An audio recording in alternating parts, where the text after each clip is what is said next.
The golden envelope trembled slightly in Nathaniel's hands as he stared at the embossed lettering. Sterling and Associates Annual Excellence Gala, black tie required. His heart hammered against his ribs like a trapped bird desperate for freedom. 3 years. 3 long years of staying late, laughing at his supervisor's unfunny jokes, and pretending to enjoy weekend golf with clients who barely remembered his name. Finally, recognition. "Amelia," he called out, his voice echoing through their modest 2-bedroom apartment in downtown Portland. The scent of fresh lavender and homemade bread drifted from the kitchen, accompanied by the soft melody of jazz piano that Amelia always played while cooking. Before we dive back in, let us know in the comments where you're watching from. And if this story resonates with you, don't forget to subscribe, because tomorrow's story is something truly special I can't wait to share. She appeared in the doorway, wiping flour-dusted hands on her apron. At 32, Amelia possessed an understated elegance that made people pause mid-conversation. Her auburn hair was pulled back in a simple bun, revealing the graceful curve of her neck, and her green eyes held a warmth that could calm the most troubled soul. "What's got you so excited?" she asked, tilting her head with genuine curiosity. Nathaniel thrust the invitation toward her like a golden ticket. "The Sterling Gala. They invited me, Amy. Do you understand what this means?" Amelia took the elegant card, running her fingers over the raised lettering. A small smile played at her lips. "It means they see your hard work paying off." "It means I'm finally being noticed by the right people," he corrected, loosening his tie with eager fingers. "Richard Sterling himself will be there. The man who built a real estate empire from nothing. If I can make the right impression." She moved closer, studying the fine print. "It says spouses are welcome. I suppose you'll need me to dust off my formal dress." Nathaniel's enthusiasm dimmed slightly. He reached for his coffee mug, taking a long sip while his mind raced. "About that, Amy. These corporate events, they're different. The people there, they're used to a certain lifestyle." "Different how?" Amelia's voice carried a note of caution. He sighed, setting down the mug with deliberate care. "You know how I've been working so hard to fit in with the senior associates? Well, some of them have very particular expectations about appearances, status, that sort of thing." Amelia folded her arms, the invitation still in her hand. "Nathaniel, what are you trying to say?" "Nothing dramatic," he said quickly, waving his hand dismissively. "Just that maybe we should be strategic about how we present ourselves. Keep things simple, understated. You're so naturally graceful that way." The temperature in the room seemed to drop several degrees. "Strategic how?" Nathaniel moved to the window, looking out at the bustling street below where food trucks lined up for the lunch crowd. He'd practiced this conversation in his head during the drive home, but now the words felt like broken glass in his mouth. "If anyone asks about what you do, maybe we could say you help manage household affairs. Some of these people have staff, you know? It might be easier if they think we're on the same level." Amelia's reflection appeared in the window behind him, her face carefully neutral. "You want me to pretend I'm our maid?" "Not pretend," Nathaniel said, turning around with forced casualness. "Just simplify things. These people judge quickly, Amy. They see a schoolteacher and they assume we're struggling financially.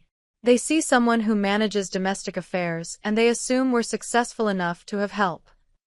"A schoolteacher," Amelia repeated slowly, "who has dedicated 8 years to shaping young minds, who works 60-hour weeks, who spends her own money on classroom supplies." Nathaniel's jaw tightened. "This isn't about diminishing what you do. It's about perception. One night, Amy. One chance to secure our future." Amelia walked to the kitchen island, placing the invitation down with deliberate precision. The jazz music continued playing, now seeming mockingly cheerful against the tension filling the room. "And what exactly would securing our future look like?" she asked. promotion, better clients, maybe even a partnership track. His eyes lit up with possibilities. We could move to the Pearl District, get that house with the garden you've always wanted. I'm thinking of us, of our life together. Amelia stared at him for a long moment, her green eyes unreadable. She thought of the children in her classroom who looked up to her, who saw her as proof that they could become anything they wanted. She thought of the letters from former students thanking her for believing in them when no one else would. "If that's what you need," she said finally, her voice quiet as falling snow. Relief flooded Nathaniel's features. "Really? You'll do it? If it's that important to you." He crossed the room and kissed her forehead, missing entirely the way she closed her eyes as if absorbing pain. "This is why I love you, Amy. You understand what it takes to get ahead in this world."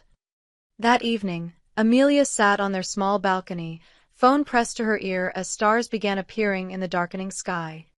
"He said what?" The voice on the other end belonged to her sister Rachel, incredulous and sharp. "He wants me to pretend I'm the household help," Amelia repeated, watching a couple walk hand in hand on the sidewalk below. "Amelia Jane Morrison, please tell me you told him where he could stick his corporate ambitions." Amelia smiled sadly. "You know I can't do that, Rach." "Why not?" "You have a master's degree in education, you speak 3 languages, you volunteer at the literacy center every weekend. You're not exactly some shrinking violet." "Because," Amelia said, pulling her cardigan tighter against the evening chill, "I love him. And sometimes love means letting someone show you who they really are." The following week blurred together in a haze of preparation. Nathaniel bought a new tuxedo, spent hours researching his colleagues' interests, and practiced his elevator pitch in the mirror each morning. Amelia quietly pressed his shirts and watched, saying little. When he mentioned what she should wear, he barely looked up from his laptop. "Something elegant but not flashy.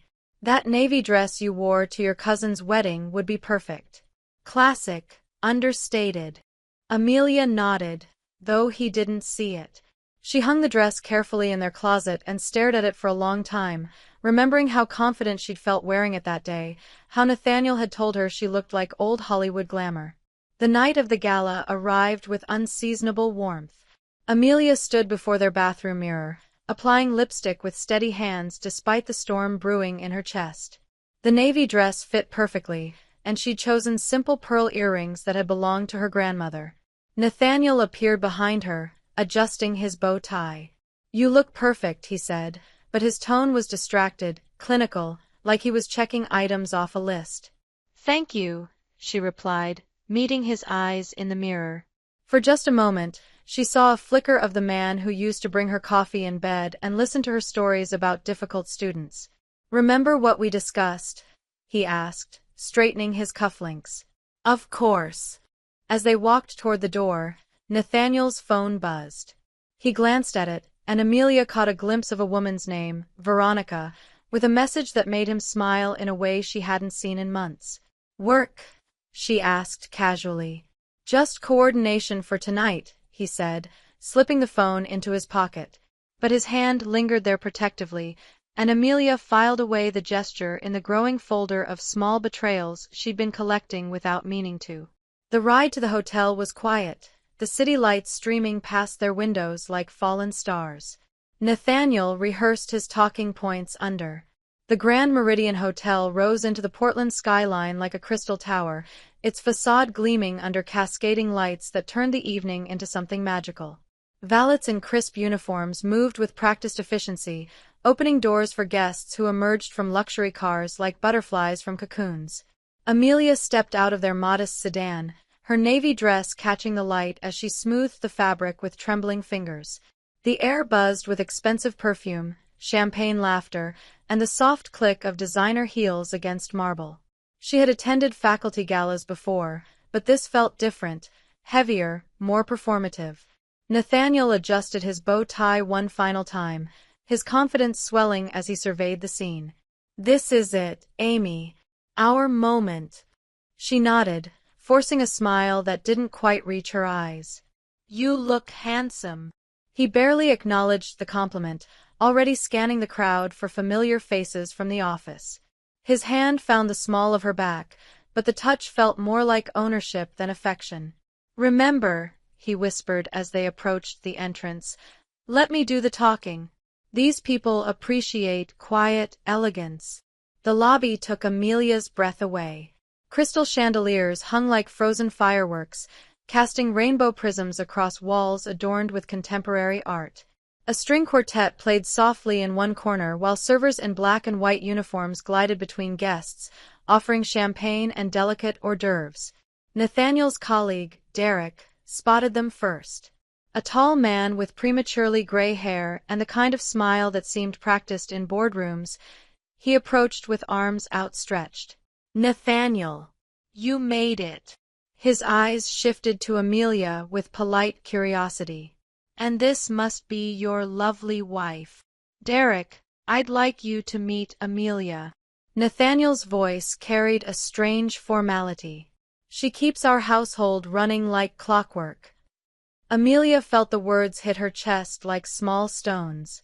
Derek's eyebrows rose slightly, confusion flickering across his features.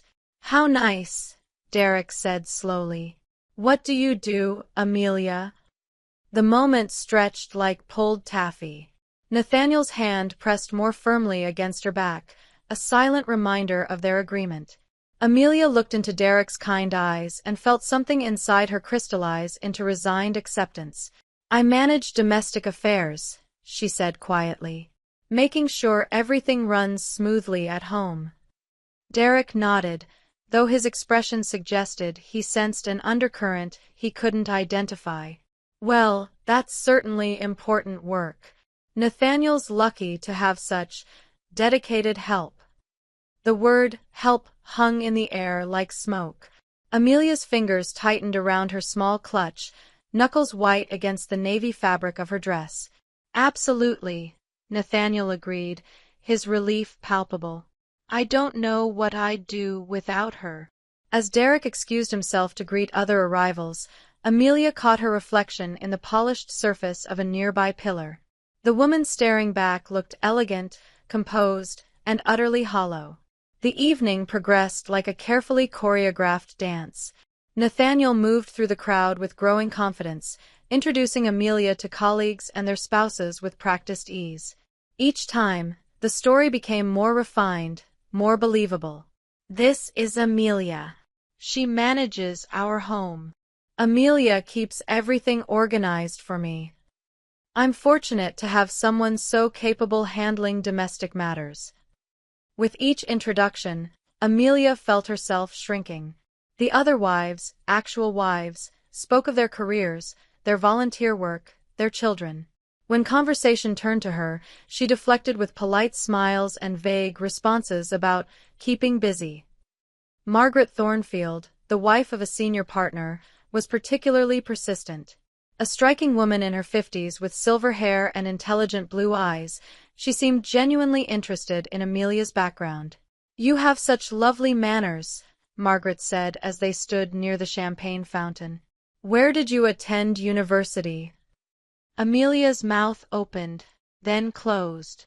From across the room, she could feel Nathaniel's watchful gaze. "I studied locally," she said finally. "Oh, Portland State has an excellent program. What was your major?" The question hung between them like a bridge Amelia couldn't cross. "Education," she whispered, the word feeling both like truth and betrayal. Margaret's eyes sharpened with interest. "Education? How wonderful! Are you still teaching?" Before Amelia could answer, Nathaniel appeared beside them as if summoned by some invisible alarm. "Ladies, what are we discussing?" His smile was bright enough to power the chandeliers.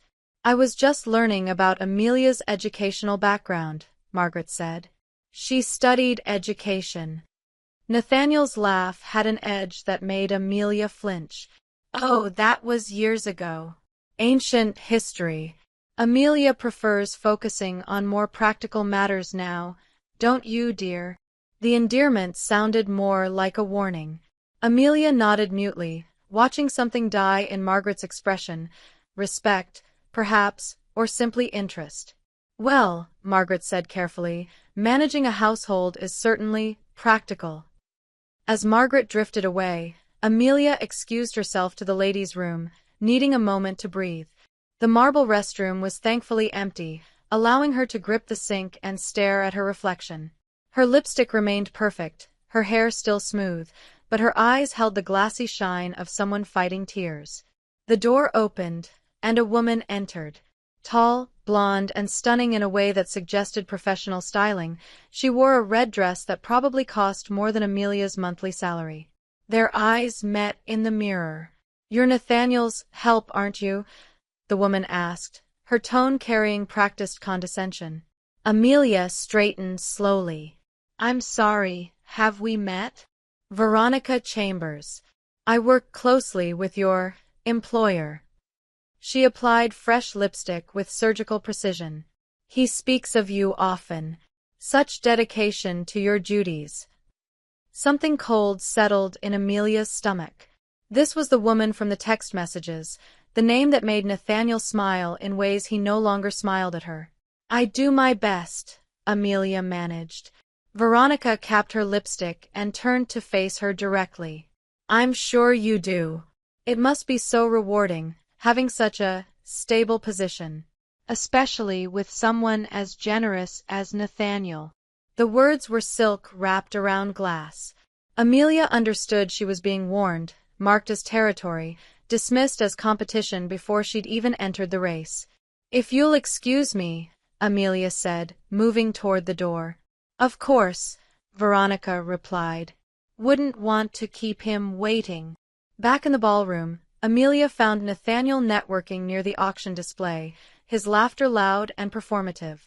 When he spotted her, he immediately reached for her hand, pulling her close with theatrical affection. "There you are. I was just telling Michael about your amazing organizational skills." Michael, a portly man with kind eyes, smiled warmly. "Nathaniel's been singing your praises all evening. You must be quite exceptional."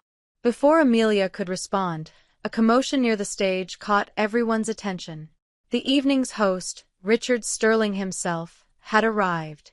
The room seemed to collectively hold its breath as the legendary real estate mogul made his way through the crowd, shaking hands and greeting guests. Sterling was smaller than Amelia had expected, but he commanded attention with the quiet confidence of someone who had built an empire through intelligence rather than intimidation.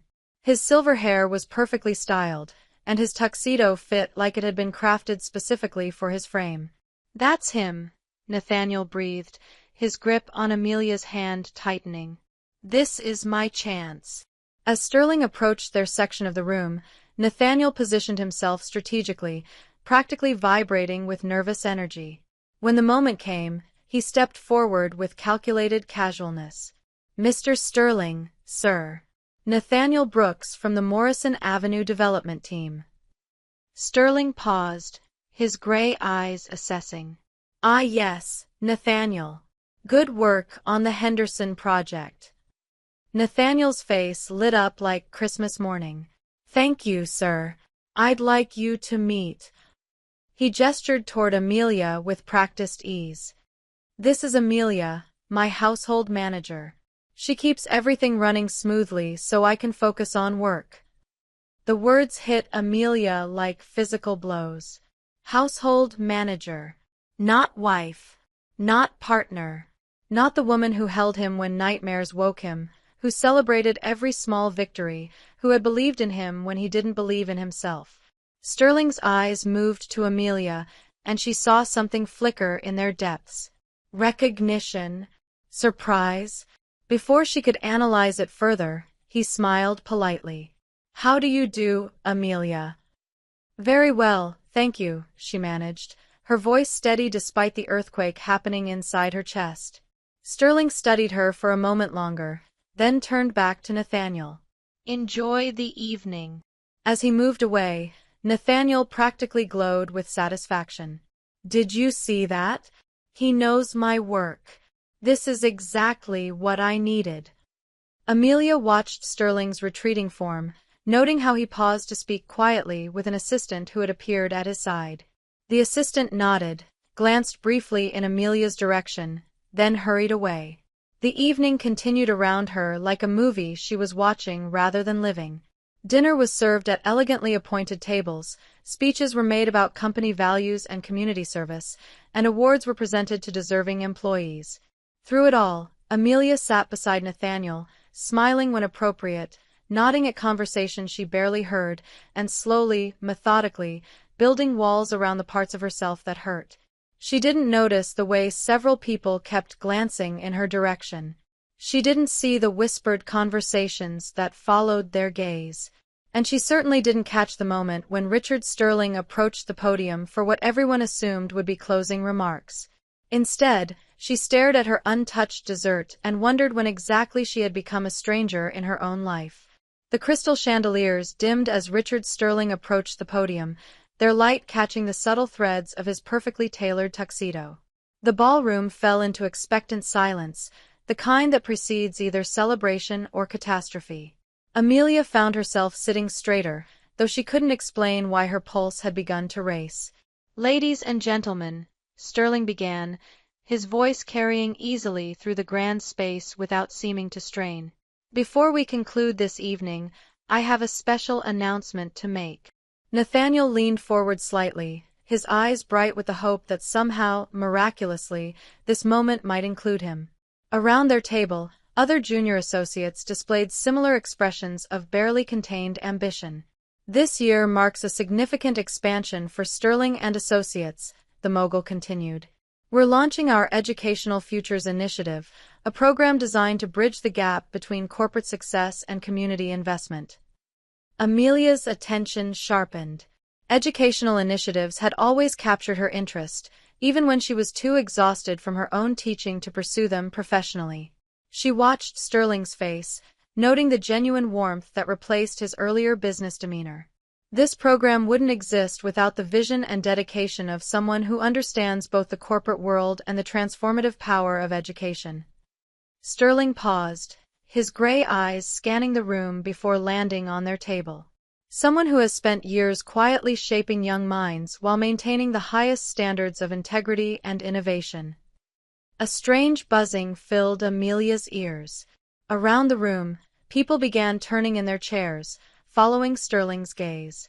Margaret Thornfield's face showed dawning recognition. Derek looked confused, then amazed. At their own table, Nathaniel's colleagues exchanged bewildered glances. "It gives me tremendous pleasure," Sterling announced, his voice carrying a note of pride, "to introduce the architect and director of our Educational Futures Initiative, Amelia Morrison." The silence that followed was deafening. Amelia felt the world tilt sideways, as if gravity had suddenly changed direction. Every face in the ballroom turned toward her, expressions ranging from shock to curiosity to, in Margaret Thornfield's case, knowing satisfaction. Nathaniel's face had gone completely white. His mouth opened and closed like a fish pulled from water, no sound emerging. His hand, which had been resting possessively on Amelia's arm, fell away as if she had suddenly become untouchable. "Ms. Morrison," Sterling continued, gesturing toward her with genuine warmth, "would you please join me on stage?" The request hung in the air like a challenge. Amelia's hands trembled slightly as she processed the impossibility of what was happening. Around her, the room seemed to hold its breath, waiting to see if the woman they'd been told was household help would suddenly transform into someone else entirely. She rose slowly, her navy dress whispering against the silk chair. Her legs felt unsteady, but years of standing before classrooms full of skeptical teenagers had taught her how to project confidence even when her world was crumbling. The walk to the stage felt like crossing an ocean. With each step, whispers erupted behind her like small explosions. She caught fragments of conversation. "That's Nathaniel's maid. Did he say Morrison? Wait, didn't she say she studied education?" But kept her eyes focused on Sterling's encouraging face. The stage lights were warmer than she'd expected, creating a bubble of intimacy despite the hundreds of watching eyes. Sterling extended his hand as she climbed the steps, his grip firm and reassuring. "Thank you, Richard," she said, her voice carrying clearly through the sound system. The words felt foreign after an evening of diminishing herself into careful whispers. Sterling smiled, the expression transforming his businessman's facade into something grandfatherly. "Amelia and I have been collaborating for the past 6 months on this initiative. Her proposal for corporate-sponsored education programs was so compelling that I knew we had to move forward immediately." In the audience, Amelia could see Nathaniel slumped in his chair as if someone had removed his spine. His face cycled through emotions like a broken traffic light: confusion, humiliation, panic, and something that might have been recognition. "The program will provide funding for innovative teaching methods in underprivileged schools," Amelia found herself explaining, muscle memory taking over as her professional self emerged from the cocoon she'd wrapped it in. "We're also establishing mentorship opportunities between Sterling associates and students interested in business and real estate careers." Her voice grew stronger with each word. This was her element: education, innovation, making a difference. She'd forgotten how good it felt to speak with authority about something that mattered. "Ms. Morrison brings a unique perspective," Sterling added. "She spent 8 years in Portland's public school system, earning recognition for her innovative approaches to financial literacy education. Her students consistently outperform state averages, and her methods are being studied by education departments across the region." The applause began slowly, led by Margaret Thornfield, who was clapping with obvious delight. It built gradually as the audience processed the dramatic shift in their understanding of the evening's dynamics. The household help was actually an accomplished educator. The quiet woman who deflected questions about her background was someone worth studying. Amelia glanced toward their table and caught sight of Veronica Chambers. The blonde woman's face had gone rigid with confusion and something that looked suspiciously like fear. Her perfectly applied makeup couldn't hide the moment she realized she'd dismissed someone who had just been revealed as far more significant than she'd imagined. "The initiative launches next month," Amelia continued, feeling more like herself with each passing moment. "We've already established partnerships with 15 schools in the Portland metropolitan area, and we're interviewing candidates for our first cohort of corporate mentors." Sterling nodded approvingly. "Ms. Morrison will be working directly with my office to expand the program statewide within the next 2 years. Her vision extends far beyond traditional corporate philanthropy. She's designing sustainable systems that will create lasting change." The applause this time was genuine and sustained. Amelia found herself smiling, the first real smile she'd worn all evening. For months, she'd been developing this program in secret, working nights and weekends while Nathaniel assumed she was grading papers or preparing lessons. The irony wasn't lost on her. While he'd been diminishing her accomplishments, she'd been building something extraordinary. "I want to thank Richard and the entire Sterling team for their trust in this vision," she said, her voice now carrying the confidence that had made her such an effective teacher. "Education has the power to transform not just individual lives, but entire communities. When we invest in knowledge, we invest in hope." The standing ovation that followed felt surreal. These same people who had politely dismissed her an hour ago were now on their feet, acknowledging her as someone worthy of respect. The transformation was dizzying, but also clarifying. She was still the same person she'd been before stepping onto this stage. The only thing that had changed was their perception. As the applause died down, Sterling placed a gentle hand on her shoulder. "Ladies and gentlemen, Amelia Morrison, educator, innovator, and the newest addition to our executive leadership team." The final announcement landed like a thunderbolt. Executive leadership. Not just a program director, but a genuine executive position with one of the region's most respected firms. Amelia felt tears threaten, not from shock but from relief. Someone had seen her true worth, had valued her ideas enough to bet a significant portion of their corporate reputation on her vision. She made her way back to the table in a daze, the room seeming to part before her like a gentle tide. Conversations paused as she passed, faces turned toward her with new curiosity and respect. Margaret Thornfield caught her eye and winked, her expression clearly saying, "I knew there was more to you." When she reached their table, the atmosphere had shifted completely. Derek looked like he was seeing her for the first time, his earlier dismissive politeness replaced by something approaching awe. The other junior associates stared openly, trying to reconcile the quiet household manager with a confident woman who had just commanded a room full of Portland's business elite. But it was Nathaniel's face that broke her heart. He looked utterly lost, as if the fundamental laws of his universe had suddenly been rewritten. His carefully constructed narrative, the ambitious husband with the supportive domestic help, lay in ruins around him. The woman he'd been hiding had just revealed herself as someone far more accomplished than he'd ever imagined possible. "Amy," he whispered, his voice barely audible above the resuming conversations around them. When did you? She sat down beside him, smoothing her dress with hands that were finally steady. "My name," she said quietly, "is Amelia, and we have a great deal to discuss." The evening's final speeches blurred past in a haze of congratulations and business cards pressed into her hand. People who had barely acknowledged her existence an hour ago now wanted to schedule lunches, discuss partnerships, explore collaboration opportunities. The transformation was both validating and deeply sad. She was the same person she'd been all evening, but now they could see her value.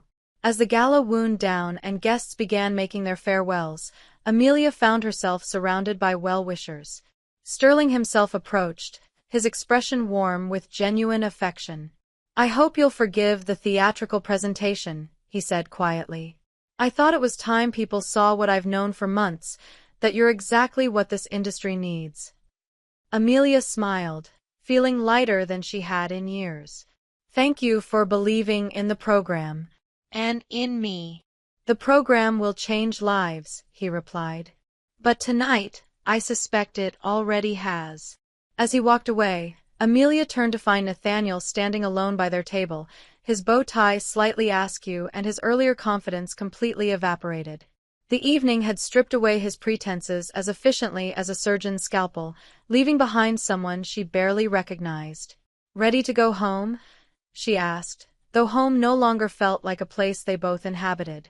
He nodded mutely, and together they walked toward the exit, their footsteps echoing in the nearly empty ballroom.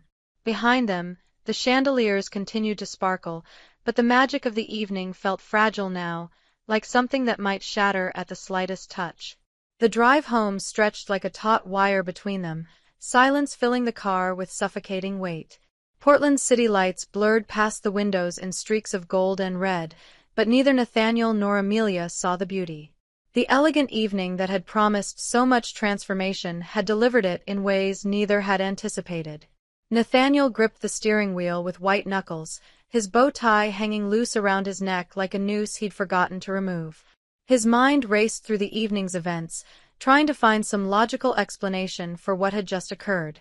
The woman sitting beside him, his wife, his Amy, had somehow transformed from household help into a corporate executive in the span of 15 minutes. It felt like discovering your house cat was actually a tiger. 6 months, he said finally, his voice hoarse with confusion and something approaching betrayal. "You said 6 months. You've been working with Sterling for 6 months.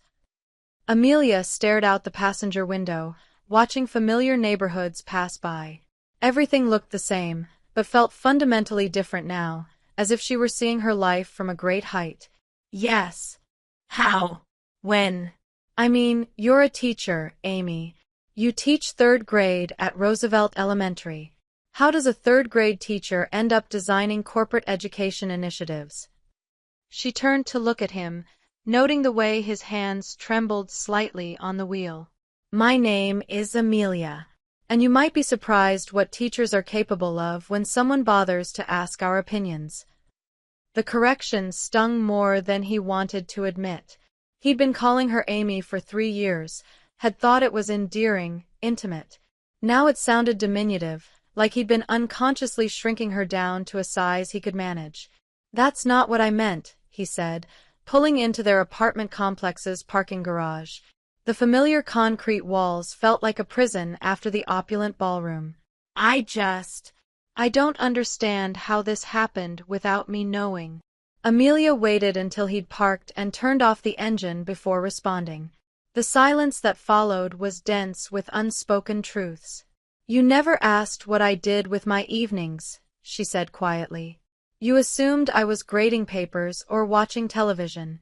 You never wondered why I sometimes stayed up late on the computer or why I had meetings during school breaks. You saw what you expected to see. Nathaniel's face flushed. That's not fair. You never told me you were working on something this big. We're supposed to be partners, Amelia.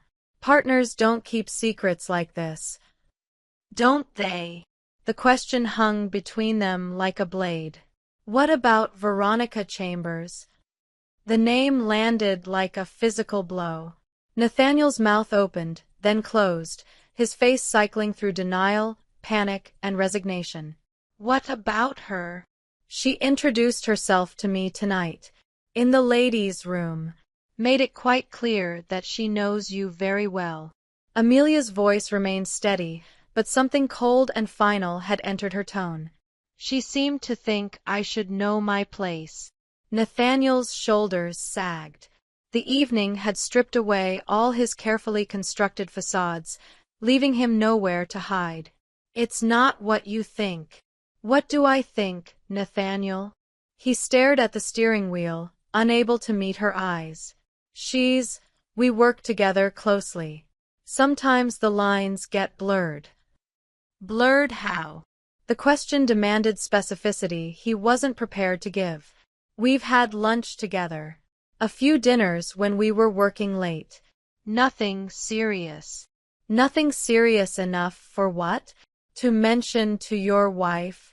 To stop you from introducing me as hired help while your girlfriend watched from across the room. Nathaniel flinched at the word girlfriend. It was too close to accurate for comfort. Veronica had been a bright spot in his increasingly stressful work life, someone who laughed at his jokes and made him feel important. She was everything he thought he wanted: ambitious, polished, connected. She understood the corporate world in ways he'd assumed Amelia never could. She's not my girlfriend, he said, but the denial sounded hollow even to himself. Amelia studied his profile in the dim garage lighting. 3 years of marriage had taught her to read his expressions, to recognize when he was constructing careful truths that skated around larger lies. Do you love her? The question hung in the air between them like smoke. Nathaniel opened his mouth to deny it, to claim it was all innocent, but the words wouldn't come. Because the truth was complicated, messy, and damning. It took a lot of care and time to prepare and narrate this for you, so if you're enjoying it, a quick subscribe really helps and means the world to us. Alright, let's get back to it. It took a lot of care and time to prepare and narrate this for you, so if you're enjoying it, a quick subscribe really helps and means the world to us. Alright, let's get back to it. I don't know, he whispered finally. Amelia nodded as if he'd confirmed something she'd already suspected. And me? Do you love me? This time the silence stretched longer. Nathaniel's mind raced through their relationship, their meeting at the community garden where she'd been teaching neighborhood kids about sustainable planting, their quiet courtship over coffee shops and bookstores, their small wedding with both families crowded into the community center. He remembered loving her gentleness, her intelligence, her way of making complicated things seem simple. But somewhere along the way, those same qualities had begun to feel limiting. Her contentment with their modest life had started to feel like a lack of ambition. Her genuine warmth had seemed naive compared to the sophisticated networking he was learning to navigate. He'd begun to see her through the eyes of his colleagues, and what he saw felt insufficient. I thought I did, he said finally. I thought you were perfect for me. But not perfect for the man you wanted to become. It wasn't a question.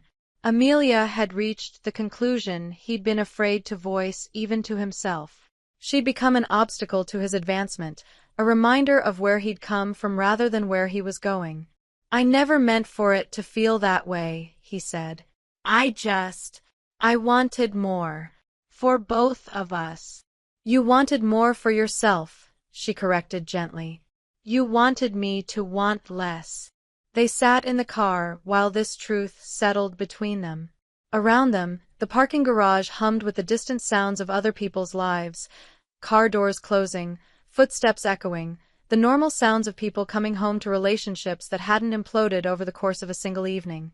How long have you known about Veronica? Nathaniel asked, though he dreaded the answer. I suspected for about 2 months. The late meetings, the way you started dressing differently, how you'd smile at your phone in ways you'd stopped smiling at me. Amelia's voice carried no accusation, just tired resignation. Tonight confirmed it. Are you going to leave me?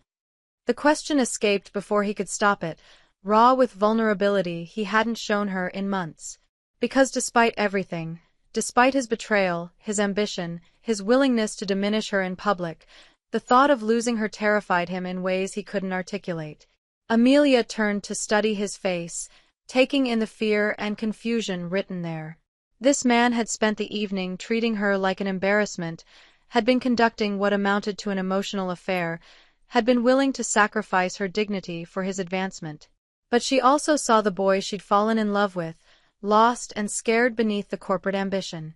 I'm going to think, she said finally, about who I am, who you are, and whether those two people can build something honest together. They rode the elevator to their floor in silence. The familiar hallway felt like foreign territory, as if they were returning to someone else's life. Nathaniel fumbled with his keys, his hands shaking slightly from exhaustion and emotional overload. Inside their apartment, everything looked exactly as they'd left it. Amelia's reading glasses on the coffee table, Nathaniel's work papers scattered across the kitchen counter, the small domestic details of a life shared. But the space felt different now, charged with the tension of truths finally spoken aloud. I'll sleep in the guest room tonight, Nathaniel said, loosening his bow tie completely. Amelia nodded, too drained to argue or analyze the gesture. She watched him gather his things, phone charger, reading glasses, the biography of some business mogul he'd been studying, and felt a profound sadness settle over her. Not just for their marriage, but for the man he'd become. The Nathaniel she'd married had been ambitious but kind, driven but not cruel. This version felt like a stranger wearing her husband's face. Amelia, he said from the doorway, her full name still sounding foreign on his lips. The program you developed with Sterling. It's impressive. Really impressive. She looked up from where she sat on the edge of their bed, still in her navy gala dress. Thank you. I should have known. Should have seen how brilliant you are. You did know, she replied quietly. You just decided it didn't matter. Nathaniel's throat tightened. Because she was right, and they both knew it. He had known about her intelligence, her passion for education, her innovative teaching methods. He'd simply chosen to see those qualities as quaint rather than valuable, domestic rather than professional. I'm sorry, he said, though the words felt inadequate for the magnitude of what he'd done. I know you are, she replied. But sorry doesn't undo tonight. It doesn't erase the months of making me feel small. And it doesn't solve the problem of who you've become. After he left, Amelia sat alone in their bedroom, still wearing the dress that had witnessed her transformation from invisible to invaluable. She thought about the program she'd developed, the months of research and proposals and late-night phone calls with Sterling's team. It had felt like preparing for a life she couldn't quite imagine, building something beautiful in secret. Now that secret was out, and with it came the recognition she'd craved without realizing it. But the victory felt hollow, tainted by the cost of achieving it. She'd gotten everything she'd worked for, but lost something fundamental in the process. Her phone buzzed with text messages, congratulations from Margaret Thornfield, interview requests from local business journals, meeting invitations from other organizations interested in similar programs. The professional recognition she'd dreamed of was flooding in, but all she felt was exhausted. She changed into comfortable clothes and sat by the window, looking out at the city lights. Somewhere out there, Veronica Chambers was probably processing the evening's revelations, realizing that the household help she dismissed was actually someone who might pose a very real threat to whatever future she'd imagined with Nathaniel. The irony wasn't lost on Amelia. She'd spent the evening being diminished by the man who supposedly loved her, only to be elevated by a virtual stranger who recognized her worth. It said something profound about the nature of love and respect, about how the people closest to us sometimes become the most skilled at making us invisible. As the clock crept toward midnight, Amelia finally allowed herself to cry. Not for the marriage that was probably ending, or for the husband who had revealed himself to be smaller than she'd believed. She cried for the woman she'd allowed herself to become, someone who had hidden her light so thoroughly that even she had forgotten how bright it could shine. Tomorrow would bring difficult conversations and life-changing decisions. But tonight, for the first time in months, Amelia Morrison felt like herself again.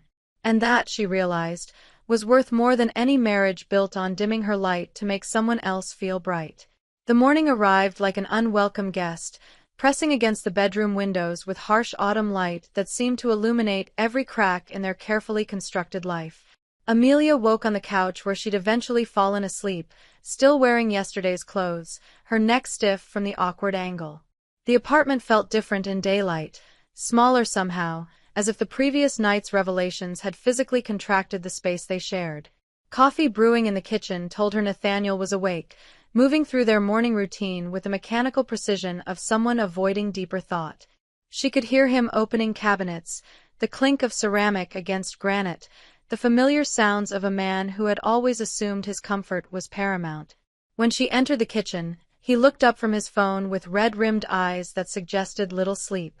His usually perfect hair stuck up at odd angles, and his weekend clothes, khakis and a polo shirt that had once made him look casually confident, now seemed like a costume that no longer fit properly.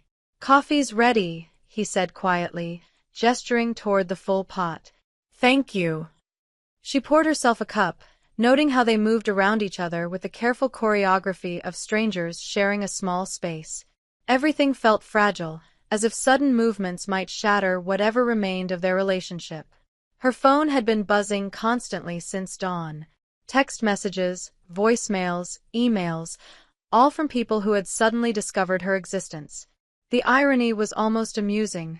24 hours ago, she'd been invisible to these same individuals. Now they couldn't reach her fast enough. "Popular morning," Nathaniel observed, nodding toward her phone. Richard's assistant called 3 times.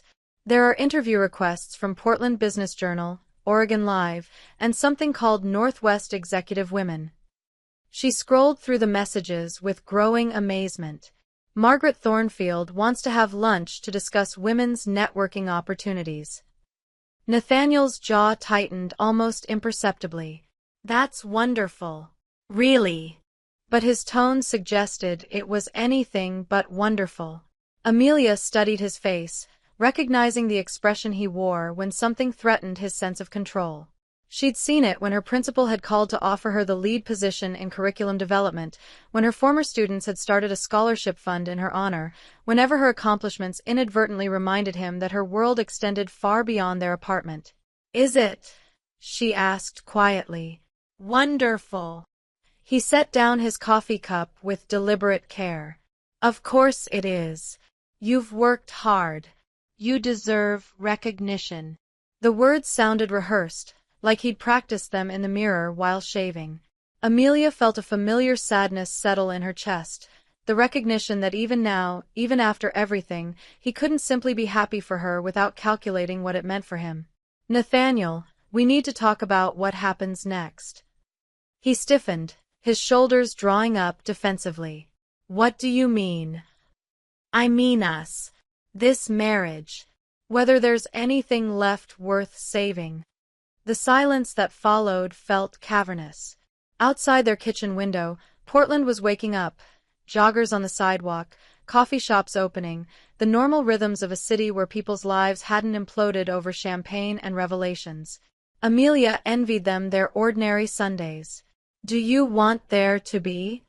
Nathaniel asked finally, his voice barely above a whisper. It was the right question, but it came 6 months too late. Amelia considered her answer carefully, sipping coffee that tasted bitter despite the cream. I want that, she said honestly.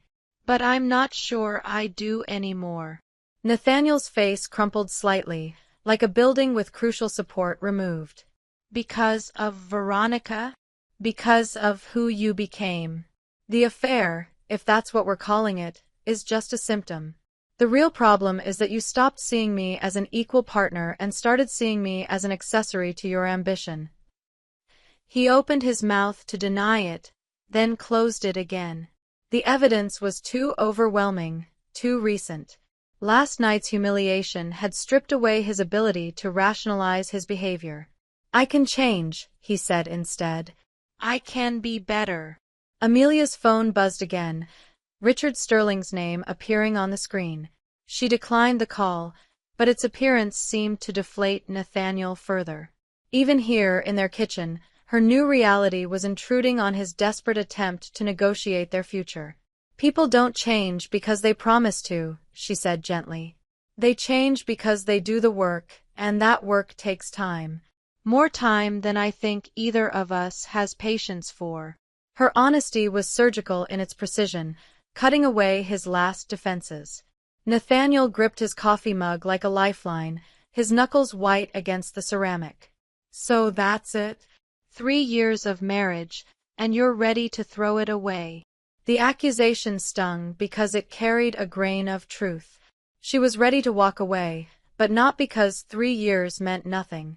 She was ready because 3 years had taught her exactly who they were together, and that person she became in his presence was someone she no longer recognized or respected. I threw it away months ago, she replied quietly. I just didn't realize it until last night. Before Nathaniel could respond, her phone rang again. This time she answered, stepping into the living room for privacy. Richard Sterling's voice was warm and energetic, seemingly unbothered by the early Sunday call. Amelia, I hope I'm not disturbing your weekend, but I wanted to follow up on last night. The response has been extraordinary. Response to what? The program announcement. My assistant has been fielding calls all morning, schools wanting to participate, businesses interested in partnerships, education journalists requesting interviews. Portland State University wants to discuss incorporating your methodology into their teacher training curriculum. Amelia sank into their reading chair, overwhelmed by the sudden acceleration of her professional life. 6 months of careful planning and secret development had exploded into public recognition overnight. I wasn't expecting such immediate interest, she admitted. Excellence has a way of demanding attention, Sterling replied. Which brings me to my next point. I'd like to schedule a meeting tomorrow to discuss expanding your role. What we talked about last night was just the beginning. Through the kitchen doorway, she could see Nathaniel pretending not to listen while obviously straining to catch every word. His face had gone pale again, the same expression he'd worn watching her accept applause that should have been his. Expanding how? Regional Director of Educational Partnerships. It would mean travel, speaking engagements, building relationships with school districts across the Pacific Northwest. Essentially, you'd be creating a blueprint that other companies could adopt nationwide. The opportunity was staggering, the kind of career acceleration that most people spent decades working toward. It was also geographically and professionally incompatible with being Nathaniel's supportive wife, available to iron his shirts and manage their domestic life while he pursued his own advancement. Can I think about it? She asked, though her heart was already racing with possibility. Of course. Take all the time you need. But Amelia, I want you to know, this isn't charity or corporate sympathy. You've earned this opportunity through merit alone. After hanging up, she returned to the kitchen to find Nathaniel staring out the window with the hollow expression of someone watching their future disappear. Regional Director, he said without turning around. You were listening. Hard not to. Your phone calls are apparently more interesting than our marriage. The bitterness in his voice was new, sharper than his usual passive aggression. It cut through her remaining sympathy like acid. Don't, she warned quietly. Don't make this about my success when the real problem is your failure. He turned to face her then, his eyes bright with hurt and anger. My failure? I'm not the one who's been conducting secret business relationships for months. I'm not the one ready to abandon our life together for a career opportunity. No, you're the one who introduced me as hired help while conducting an emotional affair with your colleague. You're the one who asked me to minimize myself so you could feel important. You're the one who stopped seeing me as a partner the moment I became inconvenient to your image. Each accusation landed like a physical blow. Nathaniel's face cycled through denial, anger, and finally, reluctant recognition. Because she was right, and they both knew it. I never asked you to minimize yourself, he said weakly. You asked me to pretend I was our maid. For one night. For my career. For your ego, she corrected. Your career would have survived having a teacher for a wife. Your ego couldn't handle the possibility that someone might see you as ordinary. The truth hung between them like a mirror, reflecting back everything ugly and small about the choices they'd made. Nathaniel looked like a man seeing himself clearly for the first time, and not liking what he discovered. So what now? He asked, his voice hollow. You take Sterling's job and we're done? Amelia considered the question while watching a young family walk past their window, parents pushing a stroller, laughing about something private and joyful. She tried to remember the last time she and Nathaniel had shared that kind of easy happiness. I think, she said slowly, we've been done for a while. We just didn't have the courage to admit it. Her phone buzzed again with another interview request. This time, she didn't apologize for the interruption or try to minimize its importance.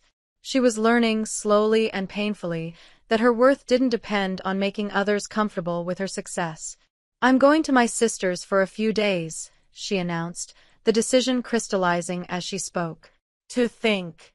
To figure out what comes next. Nathaniel nodded mutely, understanding that protest was futile.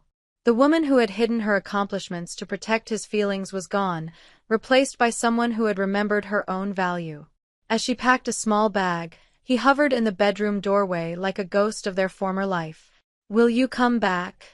He asked. Amelia paused in her packing, considering honesty versus kindness. I don't know. But if I do, it won't be to the same marriage. That version of us is over. She zipped her suitcase and turned to face him one last time. He looked smaller somehow, diminished by the removal of her willingness to shrink herself for his comfort. Take care of yourself, Nathaniel. And maybe think about who you want to be when no one is watching. Then she walked out of their apartment, leaving behind 3 years of compromise and the woman she'd pretended to be. Outside, Portland sprawled before her in all its complicated beauty, a city full of possibilities she'd forgotten she deserved to explore. Her phone rang again as she loaded her car. This time, she answered with something she hadn't felt in months, anticipation for what came next. 2 months had passed since the night that shattered everything, and Amelia found herself standing in the conference room of Sterling and Associates' downtown headquarters, watching the Pacific Northwest rain streak down floor-to-ceiling windows. The view stretched across Portland's steel bridges to the mountains beyond, a landscape that had become both familiar and foreign since her life had transformed so completely. Her new office, she still felt a small thrill at the phrase, occupied the building's 23rd floor, with its own assistant and a budget that would have seemed fantastical during her teaching days. The Educational Futures Initiative had exceeded every projection, attracting partnerships from companies as far away as Seattle and San Francisco. What had begun as Richard Sterling's local experiment was rapidly becoming a regional model. The school district representatives are here, announced Janet, her assistant, a sharp woman in her 50s who had transferred from Sterling's legal department specifically to work on the education initiative. They're particularly excited about the mentorship component. Amelia nodded, smoothing her charcoal blazer. Her wardrobe had evolved gradually over the past months, not the dramatic makeover of movie montages, but a subtle shift toward clothes that reflected her growing confidence. She'd learned to dress for the woman she was becoming rather than the one she'd been. Send them in. And Janet, could you reschedule my 3 o'clock? I want to give the district team my full attention. The delegation from Cascade County Schools filled the conference room with nervous energy. Superintendent Patricia Wells, a formidable woman with silver hair and laugh lines earned from 3 decades in education, led a group of principals and curriculum coordinators who looked like they were afraid to hope too hard for what Amelia might offer. Ms. Morrison, Superintendent Wells began, what you've accomplished in Portland has been remarkable. We're hoping to bring something similar to our rural communities, but we're not sure if the model translates. Amelia had heard variations of this concern from districts across the region. Urban success stories often felt disconnected from the realities of rural schools where resources were scarce and community skepticism ran deep. Tell me about your specific challenges, she said, settling into her chair with the patient attention that had made her such an effective teacher. What does corporate partnership mean when the nearest major business is 50 miles away? The next hour unfolded like the best kind of classroom discussion. Principals shared stories of students who had never met anyone with a college degree, of graduating classes where half the students had no plan beyond high school, of communities where economic opportunity felt like a fairy tale. Amelia listened with the intensity of someone who understood that education wasn't just about test scores, but about expanding the universe of what students believed possible for themselves. Here's what I'm thinking, she said finally, moving to the whiteboard with the enthusiasm that had always characterized her best teaching moments. What if we flip the traditional model? Instead of bringing corporate mentors to your students, what if we bring your students to the broader world? She began sketching connections on the board, virtual mentorship programs, summer internships in Portland, scholarship partnerships with regional businesses. The room's energy shifted as possibilities multiplied, the kind of momentum that happened when people glimpsed solutions to problems they'd considered unsolvable. The funding mechanism would be different, she continued, but the core principle remains the same. We're not just teaching skills, we're teaching students that they belong in rooms they've never imagined entering. Superintendent Wells leaned forward, her skepticism replaced by genuine excitement.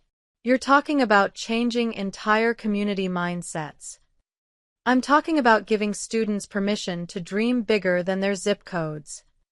The meeting ran 2 hours over schedule, but by its conclusion, Cascade County had committed to a pilot program that would launch in the spring. As the delegation filed out, energized and already planning implementation details, Amelia felt the familiar satisfaction that came from solving complex problems through collaboration rather than competition. Her phone buzzed with a text from Rachel, her sister, who had become her closest confidant during the upheaval of recent months. Coffee after work? I have news about you-know-who. Amelia's stomach tightened. She'd been avoiding updates about Nathaniel, trying to create enough emotional distance to think clearly about their future. But avoidance only worked for so long, especially in a city as small as Portland where professional circles inevitably overlapped. The coffee shop Rachel had chosen was deliberately neutral territory, a bustling place in the Pearl District where conversation could blend into the ambient noise of espresso machines and keyboard typing.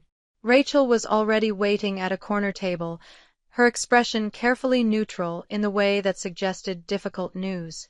How bad is it? Amelia asked, sliding into the opposite chair.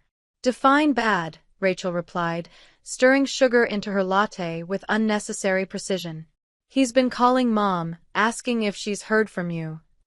And she told him she doesn't get involved in marital problems, which apparently wasn't the answer he wanted.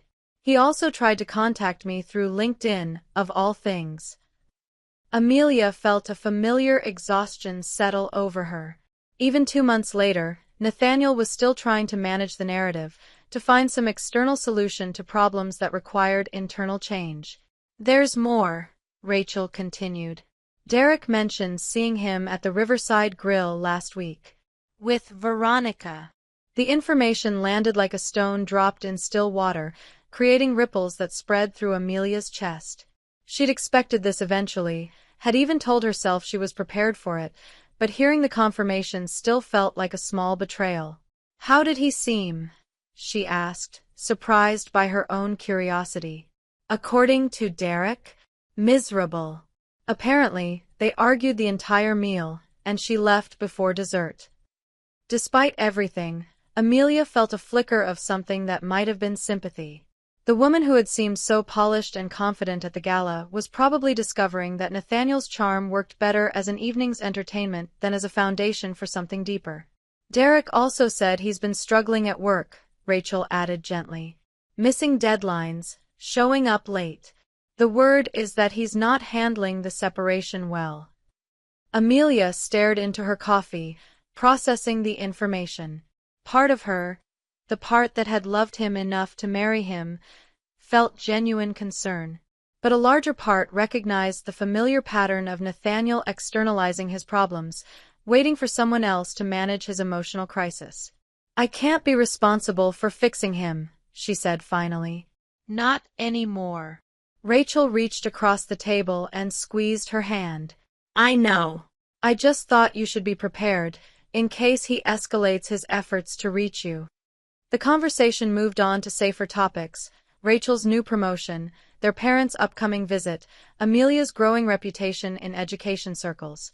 But underneath the normalcy, Amelia felt the weight of unfinished business pressing against her consciousness like an unhealed wound. That evening, in her temporary apartment, a furnished studio that felt more like a hotel room than a home, Amelia found herself thinking about the concept of completion. Her professional life was flourishing beyond her wildest expectations, but her personal life remained suspended in limbo. She was no longer Nathaniel's wife, but not quite divorced. No longer a teacher, but not yet sure what kind of executive she was becoming. Her laptop chimed with an email from an unexpected source. Margaret Thornfield, the senior partner's wife who had seemed so intrigued by their brief conversation at the gala.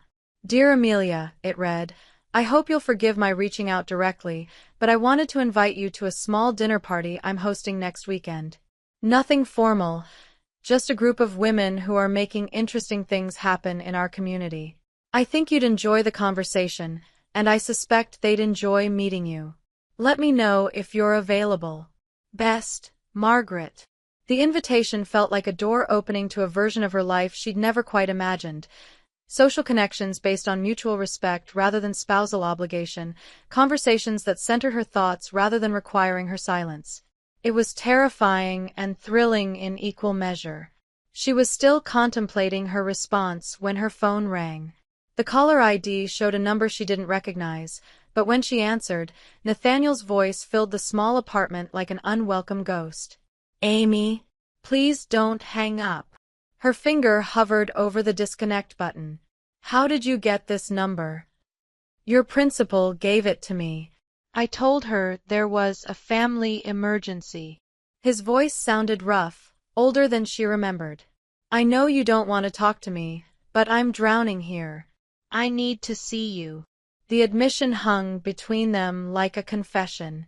Amelia could hear the genuine desperation beneath his words, the recognition that his carefully constructed life was crumbling without her there to maintain its foundation. Nathaniel, you can't keep doing this. Calling people I work with, going through my family. It has to stop. I know. But I don't know how to fix this without you. I don't know how to fix me without you. There it was, the assumption that had defined their entire relationship. The belief that her primary purpose was to be his emotional support system, his stable center around which he could safely fall apart and reconstruct himself. That's not my job anymore, she said quietly. It was never supposed to be my job. Please, Amy. One conversation. Give me one chance to show you I understand what I did wrong. She closed her eyes, feeling the familiar tug of responsibility that had kept her tethered to his needs for so long. But something had shifted during her months away, a recognition that his pain, however genuine, was not hers to carry. I'll think about it, she said finally, not because she wanted to see him, but because she needed time to figure out how to end things with finality rather than endless delay. After hanging up, she sat in the gathering darkness of her temporary home, watching city lights flicker on across the river. Margaret Thornfield's invitation lay open on her laptop screen, representing a future full of possibilities she was still learning to claim. For the first time since leaving their apartment, Amelia began to understand that healing wasn't just about leaving behind what had hurt her. It was about building something new in the space that pain had cleared, something strong enough to stand on its own, without requiring anyone else's diminishment to maintain its foundation. She opened her laptop and began typing her response to Margaret, accepting an invitation to a life she was finally ready to inhabit fully. Margaret Thornfield's home existed in a realm Amelia had only glimpsed in architectural magazines, a restored Victorian in Portland's prestigious Nob Hill, where every detail whispered of old money and careful curation. As she climbed the front steps, clutching a bottle of wine that had seemed appropriate at the store but now felt inadequate, Amelia reminded herself that she belonged here not as an imposter, but as an accomplished professional in her own right. The door opened before she could ring the bell, revealing Margaret in an emerald silk blouse that made her silver hair look luminous. Her smile was warm and genuine, immediately dissolving Amelia's nervous energy. "Amelia, I'm so glad you could make it. Come in, let me introduce you to some remarkable women." The living room hummed with sophisticated conversation, a carefully orchestrated gathering of Portland's female power brokers. Amelia recognized a few faces from newspaper articles: Dr. Patricia Huang, who ran the city's most innovative medical practice; Sarah Chen, whose tech startup had recently gone public; and Judge Rebecca Martinez, whose landmark environmental rulings had gained national attention. "Ladies," Margaret announced, "I'd like you to meet Amelia Morrison, the visionary behind Sterling's Educational Futures Initiative." The introductions that followed felt surreal. These women, CEOs, judges, doctors, entrepreneurs, spoke to her as an equal, asking thoughtful questions about education policy and innovation rather than politely tolerating her presence. It was intoxicating to be valued for her expertise rather than dismissed for her modesty. "I've been following your program's development," Dr. Huang said, settling beside Amelia on Margaret's velvet sofa. "The mentorship model you've created could revolutionize how we think about professional development in healthcare too. Have you considered expanding beyond education?" "That's actually something Richard and I have discussed," Amelia replied, surprised by her own confidence. "The framework is adaptable. It's really about creating bridges between communities that don't naturally intersect." As the evening progressed, Amelia found herself at the center of conversations about public policy, economic development, and social innovation. These women shared war stories from breaking barriers in male-dominated fields, offered strategic advice for navigating corporate politics, and discussed the particular challenges of leadership when society expected you to be grateful rather than demanding. "The hardest part," Judge Martinez observed during a lull in conversation, "is learning to take up space without apologizing for it. We're conditioned to make ourselves smaller to make others comfortable." The comment landed like a perfectly aimed arrow. Amelia thought of all the times she'd minimized her achievements, deflected compliments, or hidden her intelligence to preserve someone else's ego. The habit had become so ingrained she'd barely noticed it until Nathaniel had weaponized it against her. "How do you unlearn that?" she asked quietly.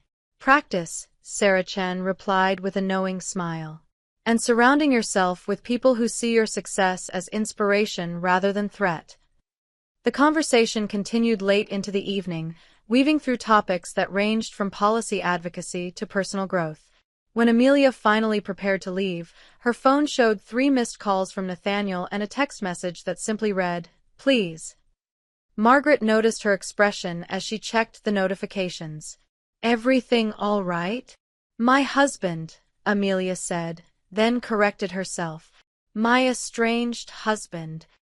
He's been trying to arrange a meeting." The room's energy shifted subtly, the other women's attention sharpening with recognition.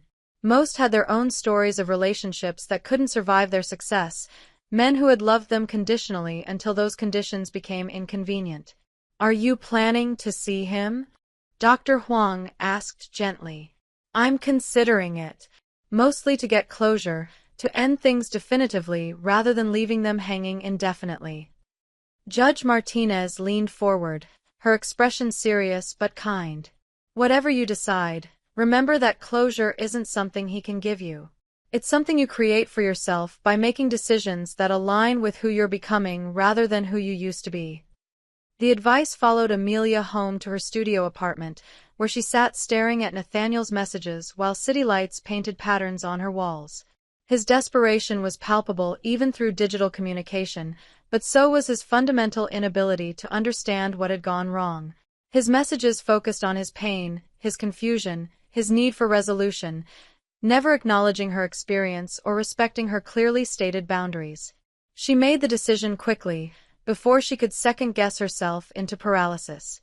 She typed a response that was both an ending and a beginning. "I'll meet you for coffee Sunday afternoon.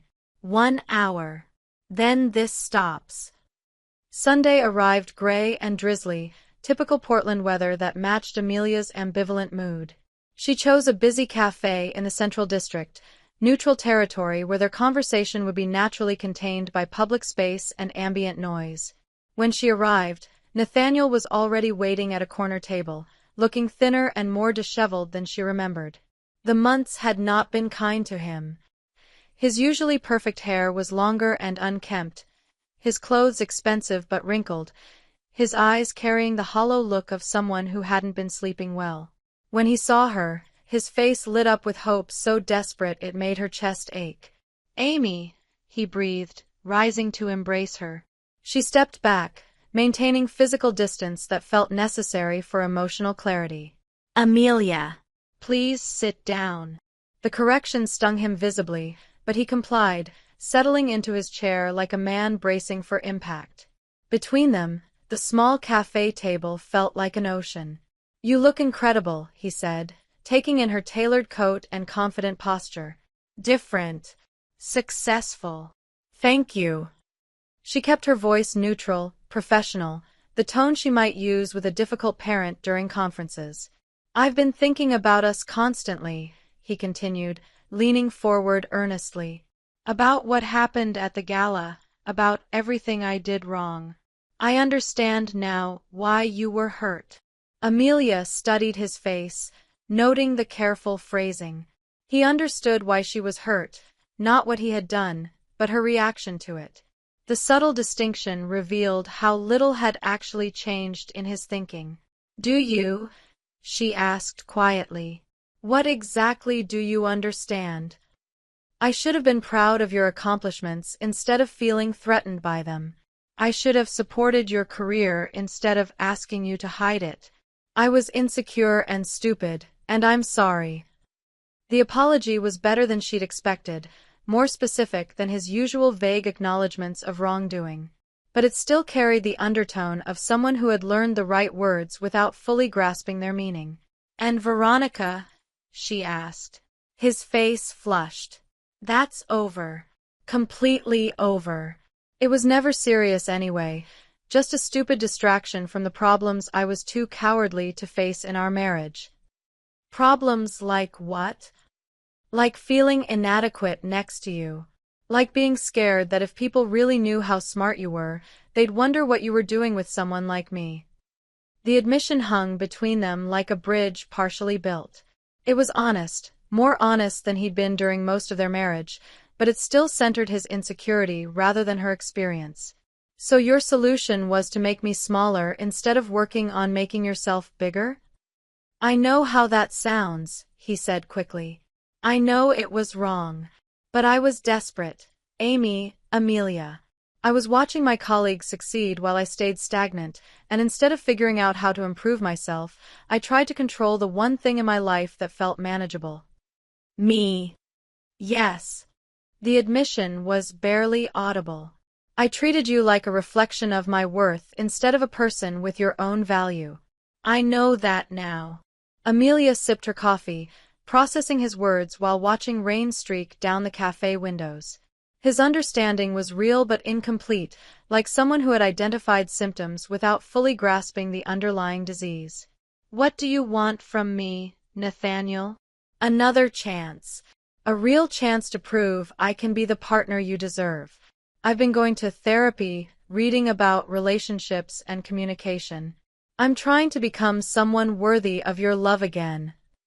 The effort was genuine, she could see that. But it still carried the assumption that her love was something to be earned back, rather than something that had been systematically eroded through 1,000 small betrayals. I'm glad you're in therapy, she said carefully. That's important work that you needed to do regardless of what happens between us. But he heard the hesitation in her voice, the gentleness that preceded difficult truths. But I don't think we can rebuild what we had. Too much damage has been done, and too much has changed. I'm not the same person who married you, and I don't want to be. His face crumpled like a paper bag, hope collapsing into grief so raw it was painful to witness. Please don't say that. We can start over, build something new. I'll do anything. That's exactly the problem, she replied softly. You'll do anything to get back what we had, but I don't want what we had. I want something completely different, a relationship built on mutual respect from the beginning, not retrofitted with it after years of inequality. We can do that. We can have that. Amelia shook her head sadly. No, we can't. Because you'll always be the man who introduced me as hired help to protect his own image. And I'll always be the woman who allowed it. That history doesn't disappear just because we both regret it. The finality in her voice penetrated his desperation, and she watched him absorb the reality that his marriage was truly ending. It was kinder than prolonging false hope, but it still felt like performing surgery without anesthesia. Is there someone else? He asked quietly. No. This isn't about replacing you with someone better. It's about building a life where I don't need to be replaced or diminished for someone else's comfort. They sat in silence for several minutes, the weight of 3 years and one catastrophic evening settling between them like sediment. Finally, Nathaniel spoke with a voice thick with unshed tears. I loved you. I still love you. I know, she replied. But love without respect is just another form of control. And I'm done being controlled. As they prepared to leave, Nathaniel made one final attempt. If you ever change your mind, if you ever want to try again. I won't, she said, not cruelly but with absolute certainty. Take care of yourself, Nathaniel. Learn to be happy with who you are instead of trying to manage how others see you. Walking back to her car through Portland's gentle rain, Amelia felt lighter than she had in months. The conversation had been difficult but necessary, providing the closure she needed to fully embrace her transformed life.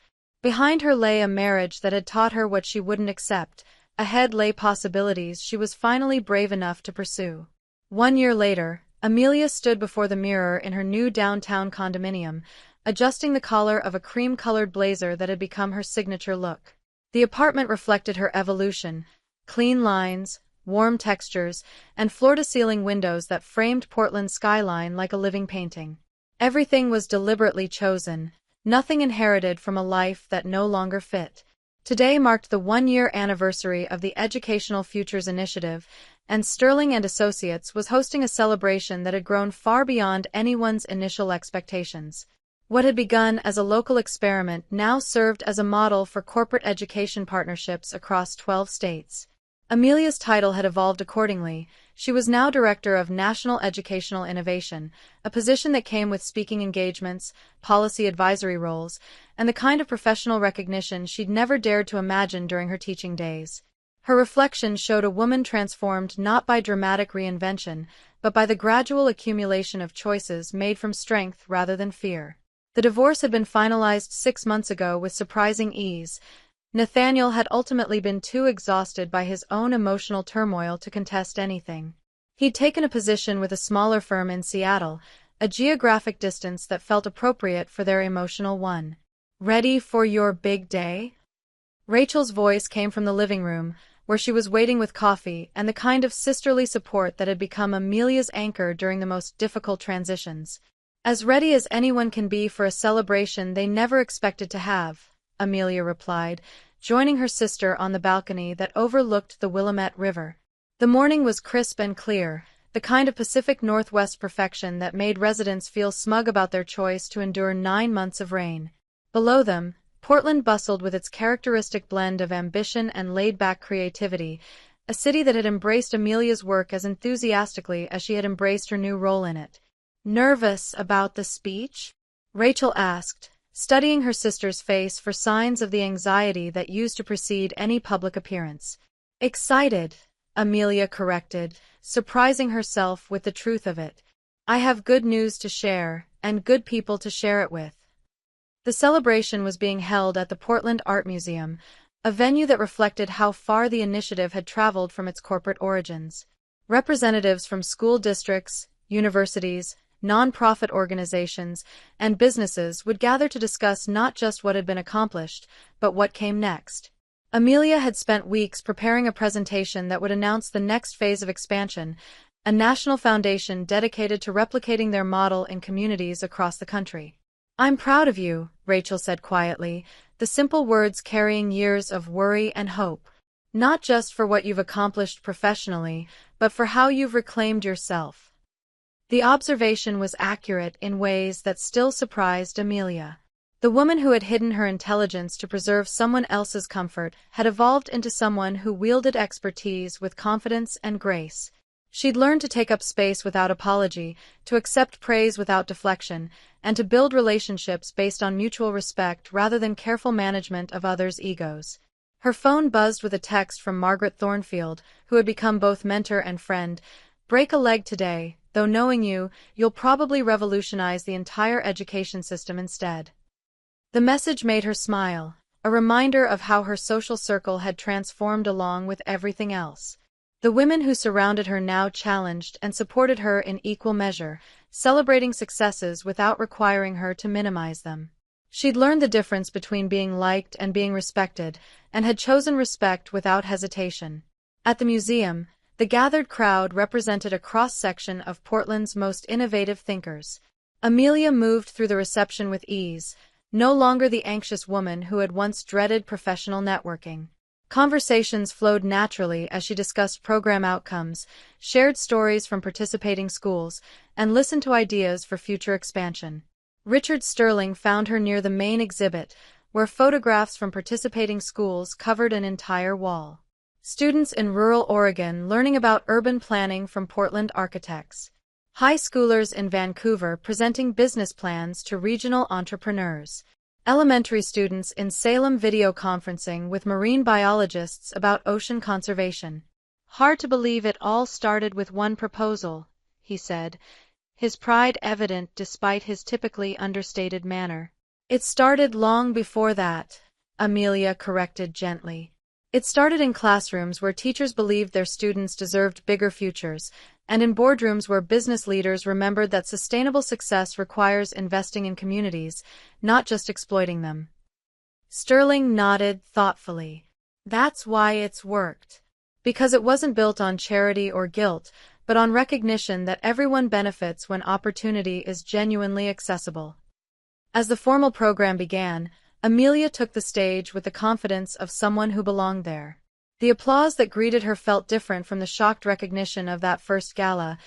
This was respect earned through consistent excellence rather than dramatic revelation. 1 year ago, she began, we asked a simple question. What happens when businesses and schools stop seeing each other as separate worlds and start recognizing their shared investment in human potential? Her presentation unfolded like a story of collective transformation. Statistics about improved graduation rates and college enrollment sat alongside testimonials from students whose horizons had been fundamentally expanded.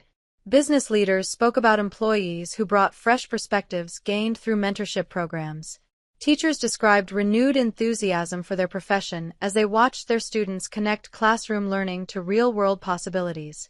But perhaps the most important outcome, Amelia continued, has been the reminder that education isn't just about preparing students for existing opportunities. It's about empowering them to create opportunities that don't yet exist.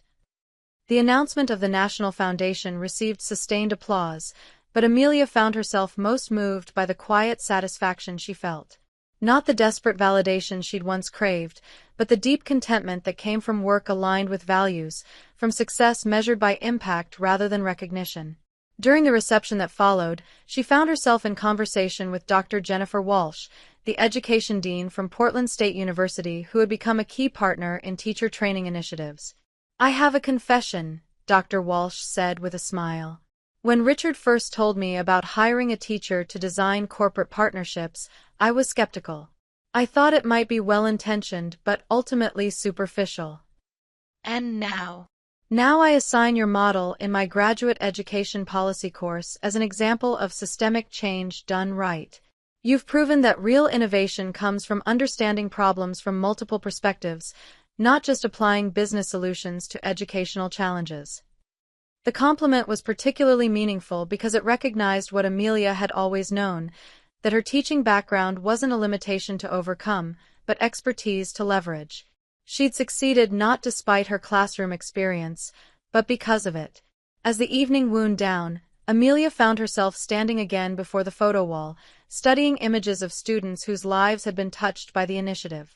Their faces reflected the diversity of Oregon's communities, urban and rural, multicultural and multigenerational, united by the curiosity and determination that good education could nurture regardless of zip code. Margaret Thornfield joined her, following her gaze to a particularly striking photo of high school students presenting research to a panel of environmental scientists. "What's next?" Margaret asked. "You've built something remarkable here, but I suspect you're not done dreaming." Amelia considered the question while studying a photograph of a young girl explaining her invention to a panel of engineers. The image captured exactly what she'd hoped to create. Moments when students saw themselves as problem solvers rather than problem bearers, when adult professionals recognized young people as collaborators rather than charity cases. "I want to scale this internationally," she said finally. "Education inequality isn't just an American problem, and the solutions we've developed here could work anywhere that businesses and schools are willing to see themselves as partners rather than separate entities." Margaret nodded thoughtfully. "That sounds like the kind of challenge that will require someone with both educational expertise and international business experience. Good thing you've developed both." The observation was true in ways Amelia was still processing. Her role had evolved far beyond its original scope, encompassing policy advocacy, strategic planning, and organizational development. She'd become fluent in corporate language without losing her educator's heart, had learned to navigate boardrooms without forgetting classrooms. "I've been thinking about something you said that first night at your house," Amelia continued. "About taking up space without apology. I'm finally understanding what that means." Oh. It means recognizing that making yourself smaller doesn't actually make anyone else bigger. It just makes the world smaller for everyone. As she drove home through Portland's quiet streets, Amelia reflected on the journey that had brought her to this moment. The woman who had once hidden her accomplishments to preserve someone else's ego had evolved into someone who understood that authentic success required lifting others rather than diminishing them. Her phone showed a missed call from an unknown number, but when she checked the voicemail, she recognized the voice immediately. It was Sarah, one of her former third-grade students, now a high school senior who had participated in the mentorship program. "Ms. Morrison," the message began, "I just wanted to thank you. Not just for the program, but for teaching me that being smart wasn't something to hide. I got accepted to Stanford with a full scholarship, and I wanted you to know that it started in your classroom, when you told me that my questions were more important than my answers." The message continued, but Amelia had to pull over as tears blurred her vision. Not tears of sadness, but of profound completion. The little girl who had asked endless questions about everything from marine biology to space exploration was now pursuing environmental engineering at one of the nation's top universities. Sitting in her car in the gentle Portland rain, Amelia understood that this was what success actually looked like. Not the applause or recognition, not the professional advancement or financial security, but the moment when your work created possibilities for others that hadn't existed before. She'd spent 3 years shrinking herself to fit into someone else's vision of what she should be. Now she was learning to expand into all the space she was meant to occupy, and discovering that there was room enough for everyone to shine. The road ahead stretched before her, full of challenges and opportunities she couldn't yet imagine. But for the first time in years, she faced that uncertainty with excitement rather than fear, confident in her ability to create the kind of future where intelligence was celebrated rather than hidden, where success was measured by impact rather than image, and where love meant encouraging each other's growth rather than demanding each other's diminishment. The rain continued to fall on Portland's streets, washing the city clean for whatever tomorrow might bring. Coming up next, you'll see two more stories we handpicked just for you. If this one struck a chord, you're going to love what's next. Tap to keep the journey going.